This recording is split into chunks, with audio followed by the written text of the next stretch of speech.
아멘. 한 주간 잘 지내셨죠? 건강한 모습으로 뵈니 참으로 좋습니다. 전쟁의 소문도 들리고 삶의 여기저기 힘들어하는 소리도 들립니다. 우리나라가 경제가 살아나는 것이 시급하기 때문에 주변의 나라나 주변의 이웃들을 돌보기에 조금 여력이 없을 수도 있습니다. 하지만 우리가 기독교인인 만큼 잠시 눈을 들어 하늘도 보고 주변 사람들도 보고 조금 서로가 서로를 챙겨서 서로의 힘을 북돋우며 함께 살아가는 세상을 만들어 가면 참으로 좋겠습니다. 제가 오늘의 본문은 지지난주 보았던 바리새인 사람들과 사두개인 사람들의 속마음을 읽고 예수님께서 제자들에게 하고 싶어 하시는 말씀, 당부하는 말씀이 나오는 구절입니다. 오늘의 본문의 핵심은 누가 보아도 6절의 말씀일 것입니다. 예수께서 이르시되 삼가 바리새인과 사두개인들의 누룩을 주의하라. 이거를 세 번역으로 읽으면 너희는 바리새파 사람들과 사두개파 사람들의 누룩을 주의하고 경계하여라. 이렇게 번역을 해놓았습니다. 이때 이제 주의하고 경계하다 라는 단어가 헬라어로 프로세코라는 단어입니다. 이 단어의 원래 뜻이 이제 주의를 기울이다, 경계하다, 조심하다, 전념하다, 유념하다, 세심하게 살피다, 분별하다 이런 뜻으로 성서 곳곳에서 번역이 됩니다. 근데 이제 사실 이 단어는 프로스라고 하는 무엇에 대하여 라는 단어와 에코, 가지고 있다, 붙잡고 있다 라는 뜻 두 단어가 합쳐져서 만들어진 합성어입니다. 그래서 마음을 누구누구에게 돌리다 혹은 생각을 붙잡다 라는 뜻에서 오늘의 단어가 유래된 겁니다. 그러니까 바리새파 사람들과 사두개파 사람들의 마음에 붙잡고 있는 것이 무엇인지, 생각하고 있는 것이 무엇인지 잘 살펴보고 경계하거나 조심해라 라고 하는 이야기입니다. 그래서 프로세코라는 단어는 결국 단순하게 세심하게 살피고 조심하는 것을 넘어서서 이제 지속적으로 계속 주의하고 분별하고 한마디로 영적으로 깨어서 그 속이 무엇인지를 세심하게 계속 들여다보는 지속적인 행동을 뜻하는 단어입니다. 그래서 예수님께서 오늘 본문에 굳이 이 단어를 사용해서 두 번씩이나 말씀하신 것은 이제 이것에 대해서 지속적으로 조심해라고 하는 이제 강조점도 있지만 실제로는 이것에 이런 마음을 가지게 되면 미래의 위험 혹은 잘못에 대해서 적절히 대응할 수 있을 거야 라는 의미도 담겨져 있고 그렇게 되도록 경계하는 태도로 계속 살아가다 보면 너희 삶이 훨씬 더 좋은 방향으로 흘러갈 거야 라는 당부의 말씀도 이 단어 안에 내포되어 있는 것입니다. 지지난주 바리새파 사람들과 사두개파 사람들의 편협함, 오만함에 대해서 잠시 이야기를 나누었습니다. 그런데 오늘 본문의 시작 부분에서 제자들이 가장 신경 쓰고 있는 부분이 빵을 가져오지 않는 것이었습니다.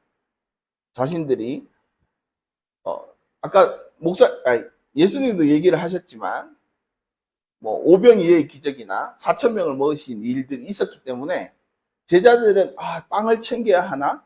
빵을 가지고 와야 되나? 항상 예수님을 많은 사람들이 따를 텐데 빵을 어떻게 준비하지? 라는 것이 신경 쓰였을 수도 있습니다. 그래서 여기에 너무나도 당연한 고민과 생각을 여기에 이야기를 넣어놓은 것입니다. 그래서 우리가 읽기에는 크나크게 불편함이 없는 걱정처럼 보입니다. 그런데 예수님의 대답은 제자들이 신경 쓰는 것과는 달리 너무나도 다른 대답을 합니다. 예수님의 대답은 빵 하면 생각나는 누룩 이야기를 가지고 바리새인들과 사두개인들의 생각이 어떠한지, 그 내면의 깊은 곳의 세계관이 어떠한지 그것을 잘 살펴보고 조심해라 라고 이야기를 합니다. 다시 말하면 빵을 가지고 오지 않았다는 생각을 버리고 완전히 생각에 다르게 하는 방향으로 너희의 생각의 전환이 필요해 라고 간접적으로 이야기하고 있는 대목입니다. 근데 결국 제자들은 그것을 못 깨닫죠. 또 빵 걱정을 합니다. 결국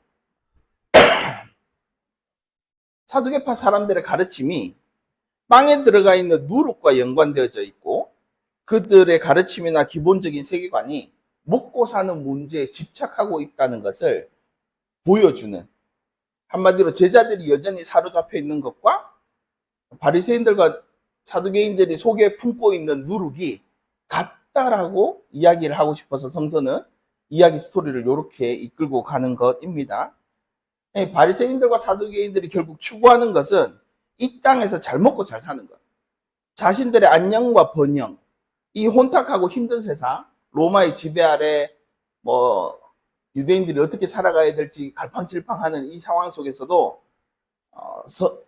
자신이 가지고 있는 지식을 가지고 어떻게든 돈 벌어 먹으려고 하는 이들, 그리고 자신이 가지고 있는 사회적 위치를 이용해서 돈 벌어 먹으려고 하는 이들의 속내를 오늘의 본문은 제자들의 걱정과 매치시켜서 끊임없이 묘사하고 있는 것입니다.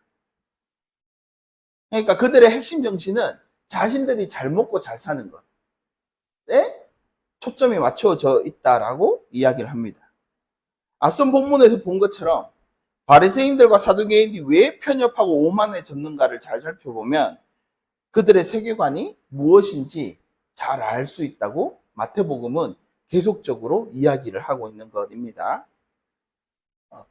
사실 우리가 사람이라면 누구나 다 편협하고 오만함을 가질 수 있습니다.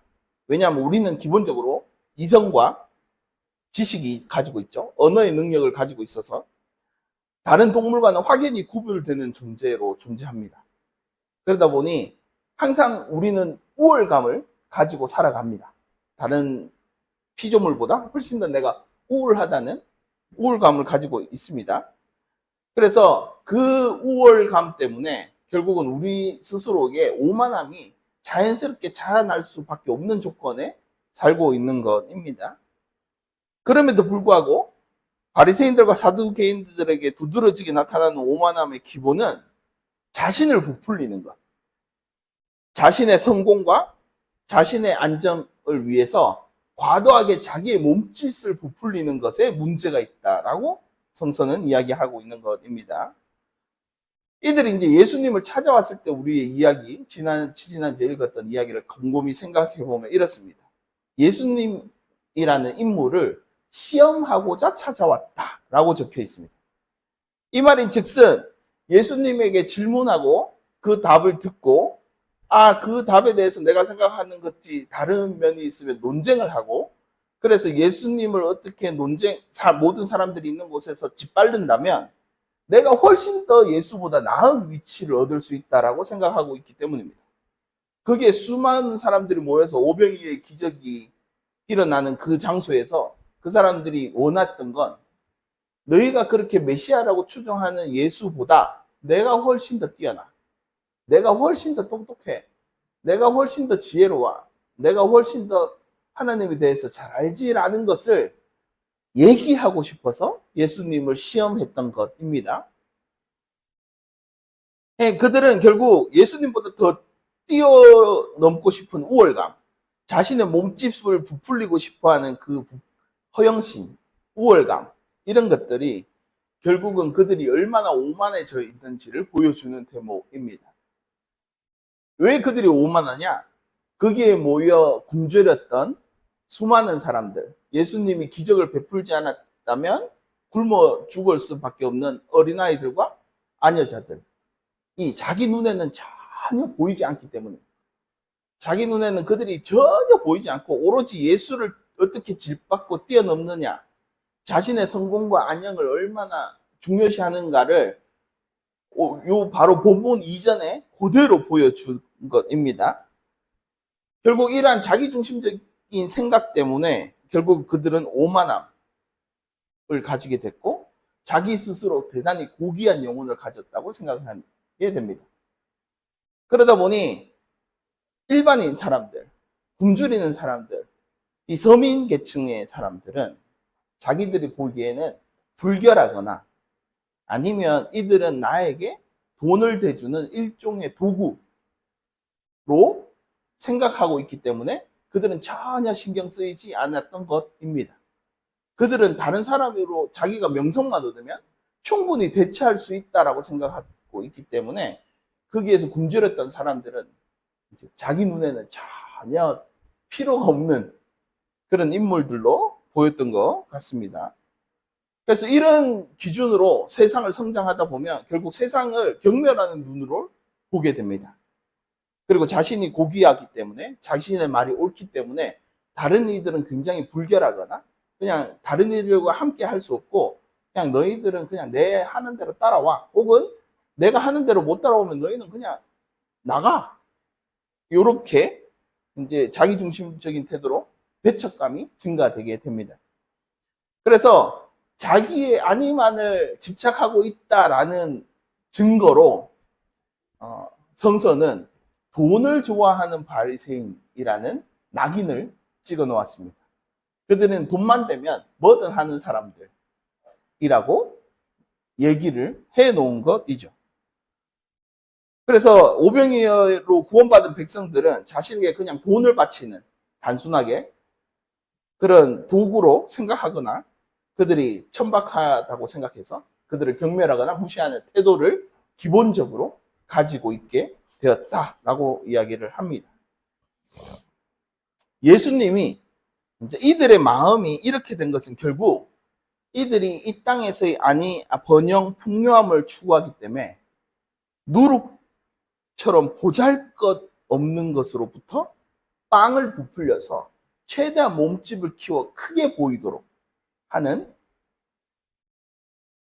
그런 행동 양태를 가지게 되었다라고 이야기를 하고 있는 것입니다. 그러면 세상도 자기가 대단히 위대한 사람이라고 속이는 것과 마찬가지로 자기 스스로도 부풀려진 상태로 그것이 자기인 양 살아간다라고 이야기를 합니다. 그런데 제자들 역시 이제 눈에 보이는 빵의 이야기에 집중을 하게 됩니다. 빵을 가져왔냐 안 가져왔냐, 뭐 예수님이 이렇게 또 엄청나게 많은 사람들을 이끌고 다닐 텐데 이들을 어떻게 먹이냐, 이들을 잘 먹여야 소문이 잘 나지 않을까, 이들을 못 먹이고 보내면 이들은 예수님을 욕하지 않을까, 밥도 안 먹이더라, 뭐 예수님의 말씀을 들었더니 굶더라, 막 이렇게 욕하지 않을까 해서 어쨌든 보이는 거 여기에 집착하고 있는 제자들의 모습이 여기에 역력하게 보입니다. 그러자 이제 예수님께서 그들을 향하여 이렇게 말합니다. 믿음이 적은 자들아, 예수 삼가 바리새인들과 사두개인들의 누룩에 주의하라. 여기에 나오는 믿음이 적은 자는 우리를 대표합니다.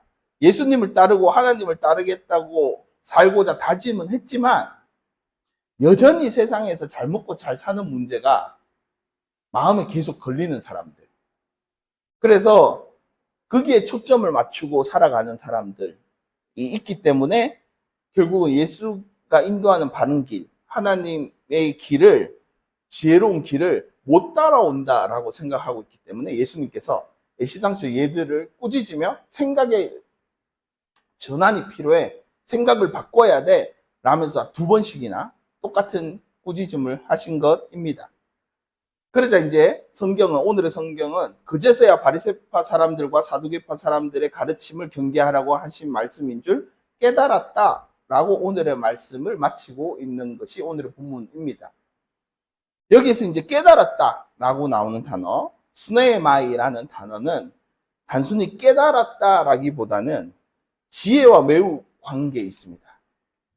그러니까 약간 동양사상의 도노, 깨달았다, 통찰했다. 그래서 그 내면적으로, 그 영혼적으로 모든 방향성이 전환되는, 완전히 이쪽 시야에 갇혀 있다가 완전히 다른 세계가 열리는 상태를 이야기를 합니다. 그래서 바리새인이나 사두개인이 말하는 진리의 길, 지혜의 길은 단순히 세상의 가치를 따르는 일, 보이는 것만 추구하는 것임을 바로 깨닫고 그 길에서 멀어지거나 아니면 슈브, 회개해서 완전히 그 길에서 돌아서서 하나님의 길을 따라 살아가게 된다라고 이제 제자들이 이렇게 깨달았다라고 이야기를 하고 있는 것입니다. 그러니 이제 요 뒤에 나오는 제목들이 이제 베드로가 교회의 반석이 되는 이야기가 나오죠. 그러니까 예수의 가르침으로 완전히 돌아선 사람들이 교회의 반석이 된다라는 이야기를 하고 싶은 것입니다. 그래서 이제 그 길에서 떠나 완전히 하나님의 길로, 예수님의 길로 돌아섰다라는 이야기를 하고 있는 것입니다. 오늘날에 수많은 그리스도인들이 있습니다. 예수님의 시대보다 훨씬 더 많은 사람들이 존재합니다. 그럼에도 불구하고 세상은 여전히 자신의 안위를 위해서 전쟁을 꿈꾸는 이들이 대단히 많습니다. 그리고 여전히 자신들의 민족을 풍요를 위해 다른 이들을 핍박하거나 나아가 자신의 가치를 따르지 않는 자들을 경멸하거나 그들을 사지로 내모는 일들이 너무나 비일비재하게 일어납니다. 하나님의 아들들이라면 타인의 목숨을 벌레 죽이듯이 벌레 보듯이 하는 이런 말은 죄송하지만 이스라엘이 그렇습니다. 하나님의 아들들임에도 불구하고 전쟁을 너무 쉽게 일으킵니다. 그리고 기독교 국가이고 우리나라의 전 세계에서 최고로 축복받았다 기독교의 국가 중에 라고 생각되는 미국이 실은 자기 나라의 이익을 위해서 주변국을 너무나 많이 심하게 괴롭힙니다. 이들의 오만함은 결국 자신들이 깨닫지도 못하는 상황에서 그들을 집어삼킨 것입니다. 그리고 이제는 자신들이 옳다라는 것을 증명하기 위해서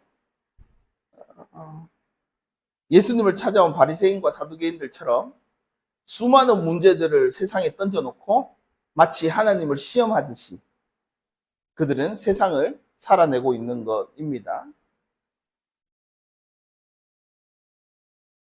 구약에서 가장 지혜로웠던 지혜자 솔로몬이 자기네 내면을 굉장히 잘 살펴보고 쓴 전도서 3장 1절에서 15절에 이런 말씀이 있습니다. 하늘 아래 모든 것이 시기가 있고 모든 일은 때가 있다. 태어날 때가 있고 죽을 때가 있으며 심을 때가 있고 심긴 것을 뽑을 때가 있다. 죽일 때도 있고 고칠 때도 있으며 부술 때도 있고 지을 때도 있다. 울 때도 있고 웃을 때도 있으며 슬퍼할 때가 있고 기뻐할 때가 있다. 돌을 던질 때가 있고 돌을 모을 때가 있으며 껴안을 때가 있고 떨어질 때가 있다. 찾을 때가 있고 잃을 때가 있으며 간직할 때가 있고 던져버릴 때가 있다. 찢을 때가 있고 꿰맬 때가 있으며 침묵할 때가 있고 말할 때가 있다. 사랑할 때가 있고 미워할 때가 있으며 전쟁할 때가 있고 평화의 때가 있다. 그러니 일하는 사람에게는 그 애쓴 보람이 무엇이겠는가? 나는 인간들의 아들들이 고생하도록 하나님께서 마련하시는 일들을 보았다. 그분께서는 모든 것을 제때에 아름답도록 하셨다. 또한 그들의 마음속에 시간의식도 심어주셨다. 그러나 하나님께서 시작에서 종말까지 하시는 일을 인간은 깨닫지 못한다. 인간에게는 살아있는 동안 즐기며 행복을 마련하는 것 밖에는 좋은 것이 없음을 나는 알았다. 모든 인간이 자기의 온갖 노고로 먹고 마시며 행복을 누리는 것, 그것이 하나님의 선물이다. 나는 하나님께서 하시는 모든 일이 영원히 지속됨을 알았다. 거기에 더 보탤 것도 없고 거기에 더 뺄 것도 없다. 하나님께서 그렇게 하시니 그분을 경외할 수밖에. 있는 것은 이미 있었고 있을 것도 이미 있었다. 그리고 하나님께서는 사라지신 것을 찾아내신다.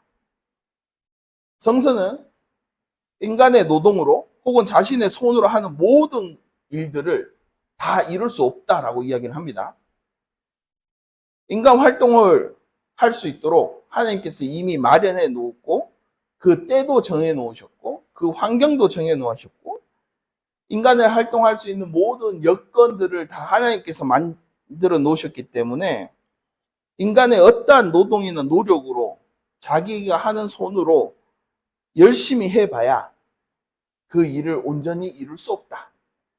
다만 인간이 그 수고로움과 노력하는 것으로 무엇을 할 수 있느냐? 하나님이 제때 모든 것을 아름답게 만들어 놓으셨다는 것을 알 수 있다는 것입니다. 또한 인간의 지혜로 깊은 사고로 열심히 공부함으로 사려 깊은 통찰력으로 자신의 머리로 살아갈 수 없다라고 이야기를 합니다. 인간은 하나님께서 처음부터 끝까지 행하시는 일, 그리고 영원히 행하시는 일을 도저히 알 수 없다라고 이야기를 합니다. 그럼에도 불구하고 하나님께서 인간들 곁에 사시고 인간들과 함께 하시고자 하는 이유는 결국 인간에게는 살아있는 동안 즐기며 행복을 마련하는 것. 모든 인간이 자기가 온갖을 노고로 먹고 마시며 행복을 누리는 것. 그것을 하나님께서 선물해 주시기 위해서 여전히 하나님께서는 그 곁에서 일하시고 계신다라고 이야기를 합니다.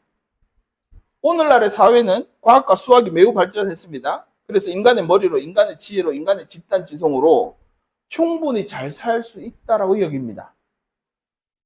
그래서 신이 필요 없다라고 이야기도 하고, 나아가 신이 없다라고 하는 사람들도 있습니다.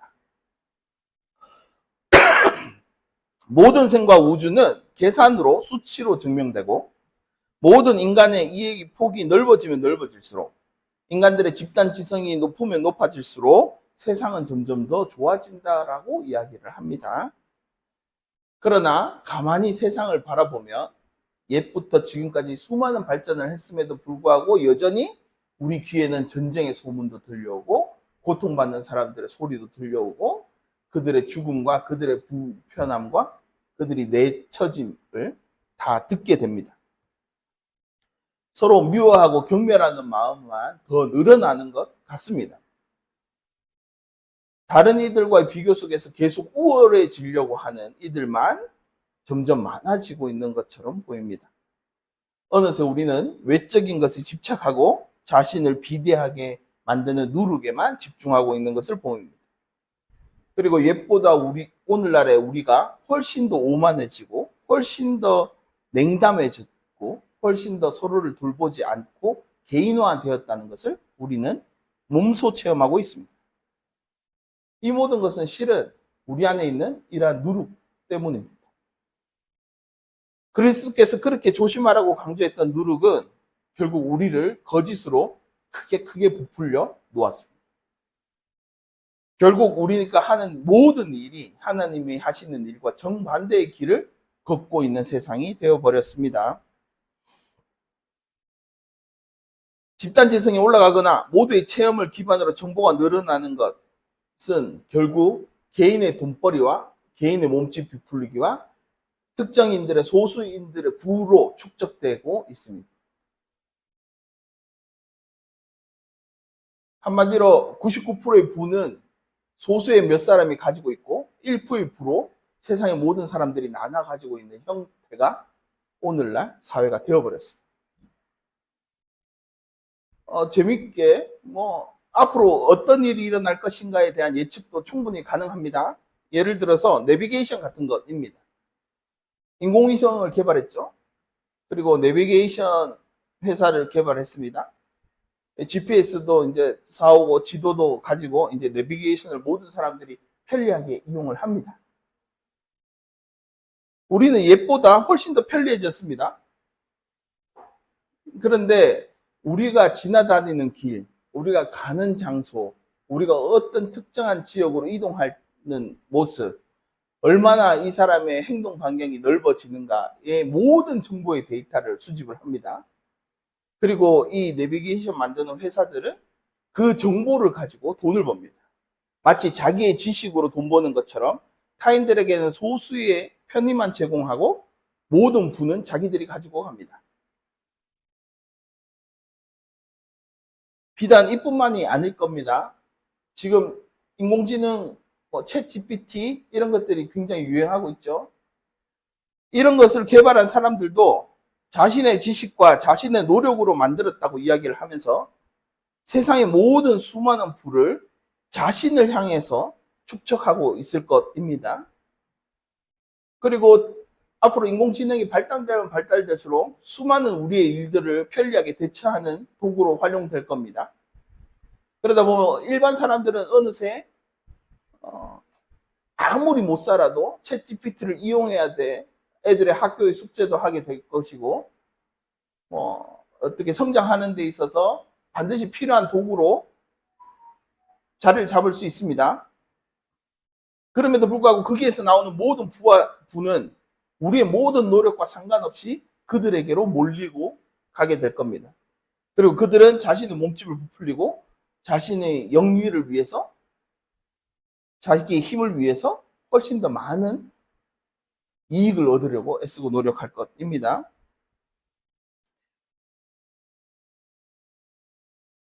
세상은 실질적으로 그렇게 흘러갈 수 있습니다.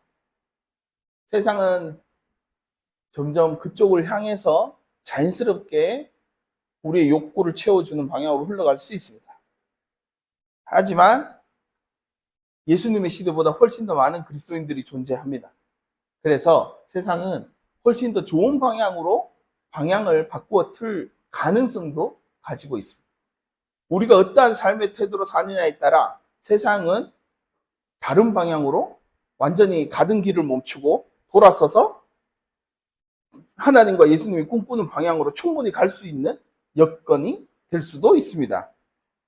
그래서 예수 그리스도께서 복음을 전하시고 훨씬 더 많은 그리스도인들을 오늘날 낳으셨는지도 모르겠습니다. 이러한 이유는 오늘의 본문과 전도서에 따르면 결국은 믿음이 부족해서입니다. 하나님께서 때에 따라 아름답게 흘러나가도록 만드셨다. 그리고 그것을 여전히 만들고 계시다는 것을 믿지 못해서입니다. 하나님의 길을 따라서, 그리스도의 길을 따라서 살아가게 되면 결국 우리는 사회에서 도태되거나 타인들의 도구가 되어버릴까 봐. 그리고 그 길조차 맞는 방향인지 믿지 못하기 때문에 여전히 믿음이 적어서 그 자리에 머물러서 세상 사람들과 똑같이 살아가고 있는 것일지도 모릅니다. 노력은 빵을 부풀리는 것만이 아닙니다. 이스라엘에는 발효라는 개념을 썩어가는 것이라고 생각할 수도 있습니다. 그래서 발효라는 것은 결국 빵을 부풀리는 것뿐만 아니라 썩게 만드는 것, 썩어가는 것이라는 생각을 가지고 있습니다. 그래서 6월절이 되면 누룩을 넣지 않는 빵을 서로 나누어 먹는 것입니다. 조금이나마 하나님의 길로, 세상의 길로 따라가서 썩게 되는 길로 따라가지 않고 영원한 길로 따라가기 위해서 다짐하고 또 하나님의 길로 돌아서기 위해서 누룩을 넣지 않는 빵을 서로 나눠 먹는 그런 것이 있습니다. 오늘날의 사회는 부풀리기를 권합니다. 사람들의 학력을 위조해서라도 학벌과 인맥을 어떻게든 확보해서 그 사람들에게 인정받고 그러면서 그 학벌과 인맥을 통해서 세상 사람들에게 인정받으려고 애쓰고 노력합니다.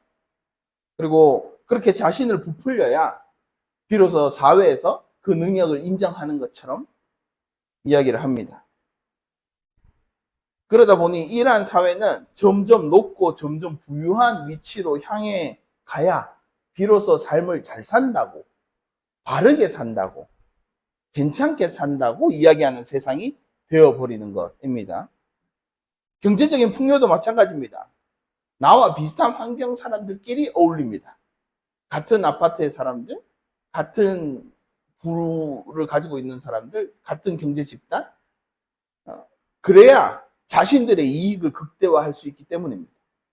그래야 자신의 몸집을 크게 부풀릴 수 있기 때문입니다. 훨씬 더 많은 부를 축적할 수 있는 환경을 만들 수 있기 때문입니다. 이러한 사회의 물질과 명예, 권력, 욕망들로 인해서 점점 우리 사회는 부풀리기를 계속적으로 자극하고 있습니다. 교회들도 마찬가지입니다. 교회가 건물이 굉장히 커야 빛을 내서라도 주변의 모든 자금을 끌어서라도 교회를 크게 지어야 사람들이 많이 모인다. 사람들이 많아야 비로소 교회가 힘을 가진다. 교회가 비로소 힘을 가져야 세상에 어떠한 역할을 할 수 있다. 그래서 우리는 세상이 이런 방향으로 흘러가기 때문에 우리의 내면을 굉장히 유심히 들여다봐야 된다고 하는 것입니다. 예수님께서 괜히 프로세코라는 단어를 써서 내면을 잘 들여다봐. 그 심장부를 잘 봐. 굉장히 유심하게 살펴. 매일매일 보살펴. 라고 이야기를 하신 게 아닙니다. 누룩의 가르침을 따라가다 보면 우리는 어느새 인식하지도 못하는 상황에 하나님으로부터 가장 멀리 있는 자아로 가버릴지도 모릅니다. 성서는 이야기합니다. 인간이 살아있는 동안 행복을 추구하고 자신의 노고를 먹고 마시고 서로를 껴안고 행복하게 살아가는 일이 하나님께서 주신 선물이다. 너희의 삶의 목표다. 그 길을 향해 가야 돼. 라고 이야기를 합니다. 애덤 스미스라는 학자는 성서가 말하는 것과 매우 유사하게도 사회의 구성원들이 사랑과 감사, 우정과 존경의 마음으로 각자에게 필요한 도움을 제공할 때 행복을 누린다고 이야기를 합니다. 성서의 시대도 그랬지만 우리 시대 역시 우리에게는 이러한 마음가짐이 매우 필요한 시대입니다. 그래서 하나님께서 빛으로 오신 것 아닐까 생각합니다. 우리의 어두운 마음을 비추어서 그늘조차 없도록 하시기 위해서 세상에 부딪히고 자신의 모든 힘을 쏟고 살아갈 때 우리 마음에 어둠이 내리지 않도록 오히려 빛나는 인생이 될 거라는 확신을 심어주기 위해 예수 그리스도는 빛으로 오신 것입니다. 하나님의 빛에 접속한 사람들은 결국 그 지혜를 닮아 스스로 빛을 내야 합니다. 희미한 빛, 굉장히 작은 빛이라도 한숨을 내쉬며 아무런 희망조차 없는 어두컴컴한 밤을 지나고 있는 사람들에게는 굉장히 환한 빛으로 보이기 때문입니다. 그리고 그들에게는 그 빛이 세상에 살아갈 때 가장 큰 희망이 되고 있기 때문입니다. 그래서 주님은 제자들을 향해 너희는 세상의 빛이다 라고 이야기를 하셨던 것입니다. 다니엘서 12장 3절은 이거를 참지혜라고 말합니다. 그래서 참지혜는 이런 것입니다. 지혜 있는 사람은 하늘의 밝은 빛처럼 빛날 것이요 많은 사람을 옳은 길로 인도한 사람은 별처럼 영원히 빛날 것이다. 이런 그리스도의 삶을 따라 살아가고자 하는 사람들의 모임이 그리스도인의 모임이자 교회입니다. 그리고 그 빛을 따라 사는 사람들이 교회의 반석이 되어가는 것입니다. 그리고 이것을 예수 그리스도께서는 복음이라고 이야기를 하셨습니다.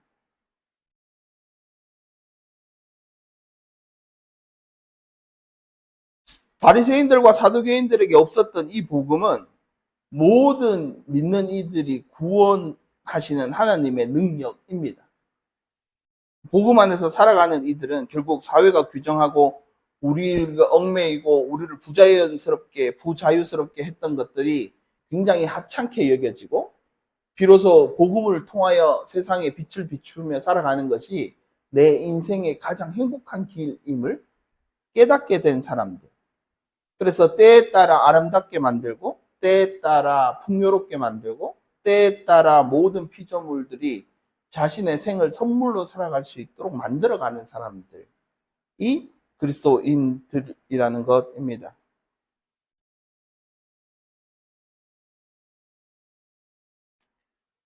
어쩌면 이것이 예수 그리스도께서 자기를 십자가에 달려 돌아가시며 우리를 구원하신 목적입니다. 내가 너희의 행복과 너희의 삶의 풍요로움을 위해서 너희의 모든 죄성을 짊어지고 바른 길을 제시해 주마 라고 하신 것이 십자가의 도라는 것입니다. 사도 바울이 얘기했듯이 이 십자가의 도는 서로 사랑하며 서로를 보살피며 서로의 행복을 위해서 살아가는 것은 바리새인들과 사두개인들이 보기에는 매우 부끄러운 것입니다. 하지만 성서가 말하기로는 구원을 얻은 이들에게는 하나님의 능력이다 라고 이야기를 합니다. 세상이 아무리 험악해진다고 해도 우리까지 누룩을 품고 살아가서는 안 된다고 생각합니다. 누구보다 높아지려는 하는 욕구보다 서로 더불어 살아가는 사랑이 훨씬 더 성서적의 삶의 모습입니다. 그리고 그것이 하나님의 지혜이고 십자가의 도입니다.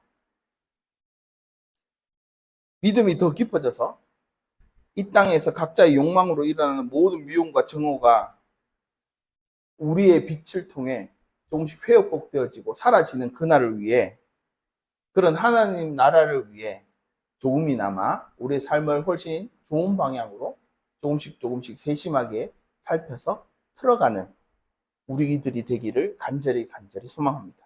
기도하겠습니다. 하나님, 참으로 감사를 드립니다. 우리 내면을 들여다보시고 무엇을 조심하며 어디에 초점을 맞추고 살아야 할지 노심초사하는 마음으로 가르쳐 주심에 참으로 감사를 드립니다. 우리 믿음이 약해서 세상의 가치를 따라 살아가지 않도록 주님께서 항상 곁에서 빛으로 인도해 주십시오. 우리의 믿음은 매우 연약합니다.